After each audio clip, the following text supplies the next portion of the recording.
હાલો friend, જય શ્રી કૃષ્ણ. દિવસની શરૂઆત થઈ ગઈ, દિવાબત્તી પૂજા થઈ ગયા, ઘરના બધા વાસી કામ થઈ ગયા છે. તો હવે કરવાની છે પેટ પૂજા. તો હું ને સાહેબ ચા અને ચણાનો નાસ્તો કરવા બેસી ગયા. ટાઈમ થયો તો 8:15 વાગ્યાનો.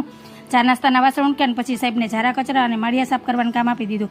પછી મારે છે ને ઢોકરિયું ગોતવા નહોતું, તો સાહેબે આખા માળિયામાં વેર વિખેર કરી અને પછી ઢોકરિયું ગોઈતું, પણ ના મળ્યું. નીકળું ટાંકીમાંથી, ઢોકરિયું મળી ગયું ને પછી સાહેબે પાવર ચોરીનું આવો આઈડિયા ગોઈતો. આ રીતના પાવર ચોરી કરીને પછી તૈયાર થઈને નીકળી ગયા દુકાને જવા. અચાનક જ પુષ્પાની હાથમાં આવી ગઈ, ઝુકેગા નહીં સાલા એવી એક્શન કરીને નીકળી ગયા દુકાને.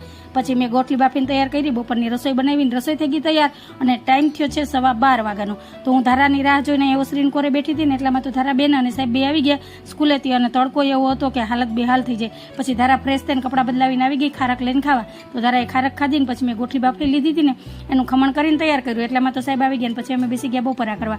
તો આ તો મારો આજનો નાનકડો મિની વ્લોગ તમને કેવો લાગ્યો? જો ગમ્યો હોય તો વિડીયોને લાઈક કરજો, શેર કરજો, સબસ્ક્રાઈબ કરજો અને એક મસ્ત મજાનો કમેન્ટ કરીને જાજો. આવજો, બાય બાય, જય ભોલેનાથ.